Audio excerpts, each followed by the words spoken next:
Salam sejahtera untuk kita semua. Pelajaran Sekolah Sahabat dengan tema utama 3 Pekabaran Kosmis. Pelajaran ke-10, Penipuan Terakhir Setan. Minggu 28 Mei. Jalan yang terlihat benar di mata manusia. Dalam konteks akhir zaman, Yesus mengucapkan peringatan yang kuat, sebab Mesias-Mesias palsu dan Nabi-Nabi palsu akan muncul, dan mereka akan mengadakan tanda-tanda dan mujizat-mujizat dengan maksud sekiranya mungkin menyesatkan orang-orang pilihan. Markus 13 ayat 22. Siapa itu orang-orang pilihan? Dia kemudian berkata, dan ia akan menyuruh keluar malaikat-malaikatnya dengan meniup sangkakala yang dahsyat bunyinya, dan mereka akan mengumpulkan orang-orang pilihannya dari keempat penjuru bumi, dari ujung langit yang satu ke ujung langit yang lain. Sedikit menakutkan, bukan? Ketika penipuan di akhir zaman akan begitu besar sehingga bahkan orang-orang yang setia pun akan berada dalam bahaya tertipu. Bacalah Wahyu 12 ayat 9. Siapakah yang tertipu oleh iblis? Bagaimanakah kita memahami kata-kata ini?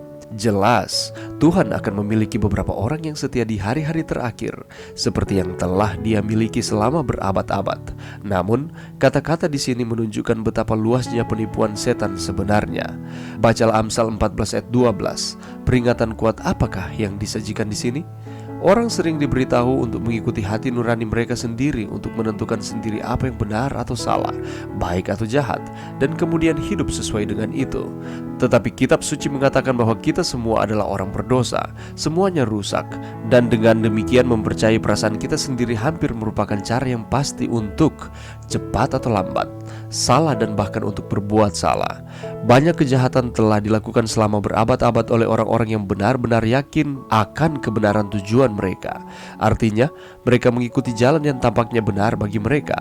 Sebaliknya, kita harus membenamkan diri dalam firman Tuhan, dan dari firman-Nya, saat kita berserah kepada Roh Kudus, belajar kebenaran daripada kesalahan, benar daripada yang salah, baik daripada yang jahat, meninggalkan perlengkapan kita sendiri atau bahkan indera kita sendiri, kita bisa menjadi mangsa yang mudah untuk penipuan iblis.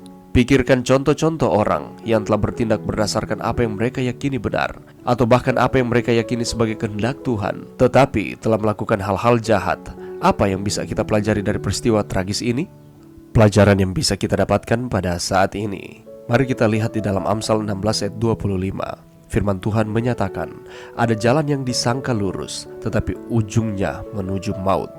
Seringkali menurut pandangan manusia, ada jalan yang terlihat benar, tetapi pada akhirnya menuntun kita ke arah yang salah. Karena itu kita perlu berhati-hati supaya tidak mudah untuk disesatkan. Sebagai orang yang percaya, umat-umat Tuhan, saudara dan saya sepatutnya bersyukur karena Tuhan telah memberitahukan kepada kita jalan yang lurus yang harus ditempuh, yaitu jalan yang benar dan menuju kepada kehidupan. Dan jalan itu adalah dirinya sendiri. Yohanes 14 ayat 6 mengatakan, Akulah jalan dan kebenaran dan hidup. Kata kebenaran di sini bukanlah kebenaran biasa, tetapi kebenaran yang mutlak. Itu akarnya hanya daripada Yesus. Pernyataan Tuhan Yesus, akulah hidup, sebagai penegasan bahwa Dia adalah sumber kehidupan. Tidak ada sumber kehidupan yang lain di dunia ini, bahkan di dalam alam semesta ini, kecuali di dalam Kristus. Engkau memberitahukan kepadaku jalan kehidupan di hadapanmu. Ada sukacita berlimpah-limpah, di tangan kananmu ada nikmat senantiasa. Mazmur 16 ayat 11. Yesuslah jalan kehidupan.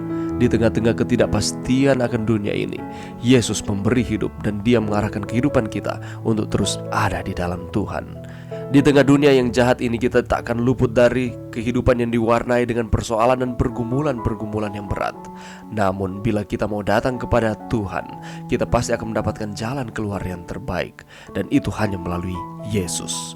Di tengah dunia yang semakin diliputi oleh kegelapan, dikarenakan seluruh dunia berada di bawah kuasa si jahat, banyak orang mencari jalan kebenarannya sendiri, mengandalkan akan pemikiran-pemikiran ataupun logika manusia untuk menentukan inilah yang benar.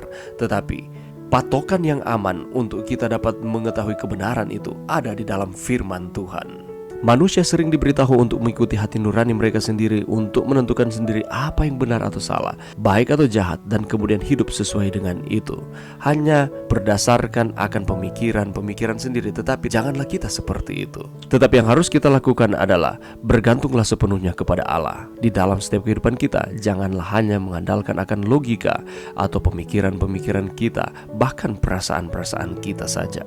Kita harus membenamkan diri dalam firman Tuhan, dan dari firman-Nya saat kita berserah kepada Roh Kudus, belajar kebenaran daripada kesalahan, baik daripada yang jahat.